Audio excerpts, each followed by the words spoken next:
குர்ஆன் கூறும் தீர்ப்புகள்ல இது முதல் வீடியோ. அஸ்ஸலாமு அலைக்கும் வரஹ்மத்துல்லாஹி வபரகாத்துஹு. நபி தாவூத் அலைஹி வஸல்லம் அவங்களுடைய சொந்த மகன் தான் நபி சுலைமான் அலைஹி வஸல்லம் அவங்க. இவங்க ரெண்டு பேருமே நபிமார்களாகவும் மன்னர்களாகவும் இருந்தாங்க. இவங்க மன்னர்களாக இருந்ததுனால இவங்க தினமும் புது புது பிரச்சனைகளை சந்திக்கக்கூடியவங்களாக இருந்தாங்க. தாவூத் அலைஹிஸ்ஸலாம் அவங்களுடைய மகனான சுலைமான் அலைஹி வஸல்லம் அவங்க இந்த தீர்ப்பு கூறக்கூடிய விஷயங்கள்ல ரொம்ப நுணுக்கமா சிந்திச்சு செயல்பட்டு தீர்ப்பு கூறக்கூடியவங்களாக இருக்காங்க. இந்த தீர்ப்புக்கு ஒரு சிறந்த உதாரணத்தை அல்லாஹ் தன்னுடைய திருமறையில சொல்லி காட்டுறான். ஒரு நாள் தாவூத் அலைஹிஸ்ஸலாம் அவங்களுடைய அரசவைக்கு ஒரு புதிய பிரச்சனை வருது. ஒரு கூட்டத்தார் விவசாயிகளாகவும் இன்னொரு கூட்டத்தார் ஆடு மேய்ப்பவங்களாகவும் இருக்காங்க. இந்த விவசாயிகளுடைய நிலத்துல பயிர் எல்லாமே நல்லா வளர்ந்து ரொம்ப பசுமையாக இருக்கு. ஆனால் இந்த இடையர்களுடைய ஆடு அந்த பயிர் எல்லாத்தையும் சாப்பிட்டு அந்த இடத்தையே அழிச்சிடுச்சு. இந்த பிரச்சனை நபி தாவூத் அலைஹிஸ்ஸலாம் அவங்களுடைய அரசவைக்கு வந்த போது அவங்க என்ன தீர்ப்பு வழங்குறாங்க அப்படின்னா, ஆடு மேய்க்கக்கூடியவங்களுக்கு ஆடுகள் தான் அவங்களுடைய வாழ்வாதாரம், விவசாயம் செய்யக்கூடியவங்களுக்கு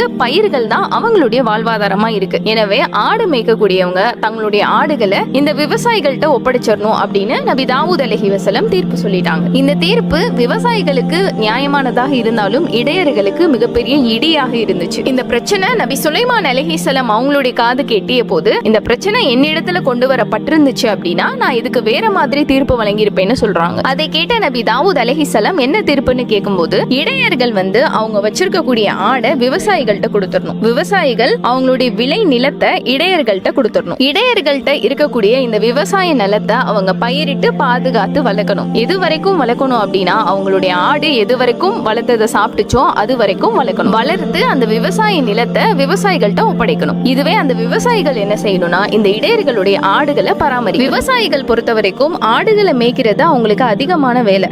அது மட்டும் இல்லாம அவங்க பயிர்கள் எல்லாத்தையும் ஆடுகள் சாப்பிட்டதுனால அவங்களுடைய அறுவடைக்கும் லேட் ஆகும். விவசாயிகளுக்கு இந்த மாதிரி கால தாமதம் ஏற்படுவதனால அவங்க என்ன சொல்றாங்கன்னா, இந்த ஆடுகளை அவங்க பராமரிக்கக்கூடிய காலம் வரைக்கும் அந்த ஆட்டினுடைய பாலை அவங்க கறந்துக்கலாம் அப்படின்னு சொல்றாங்க. எப்போ அந்த விவசாய நிலத்தை பயிரிட்டு பசுமையா வளர்த்து விவசாயிகள்கிட்ட இந்த இடையர்கள் கொடுக்குறாங்களோ, அப்போ விவசாயிகள்கிட்ட இருக்கக்கூடிய இந்த ஆடுகளை அவங்களும் இந்த இடையர்கள்ட்ட ஒப்படைச்சிடணும். இதுதான் நபி சுலைமான் அலைஹிஸ்ஸலாம் அவங்க வழங்கிய நியாய தீர்ப்பு. இந்த தீர்ப்பை ரெண்டு தரப்பினரும் மன திருப்தியோட ஏத்துக்கிட்டாங்க. இப்படிதான் அல்லாஹ் நபி தாவூத் அலைஹிஸ்ஸலாம் அவங்களுக்கும் நபி சுலைமான் அலைஹிஸ்ஸலாம் அவங்களுக்கும் ஞானத்தை கொடுத்தோம் அப்படிங்கிற விஷயத்தை தன்னுடைய திருமறையில சூரத்துல் அன்பியால 78, 79வது வசனமாக சொல்லப்பட்டிருக்கு. உங்களுக்கு பிடிச்ச திருமறை வசனம் எது அப்படிங்கறத கமெண்ட்ஸ்ல சொல்லுங்க.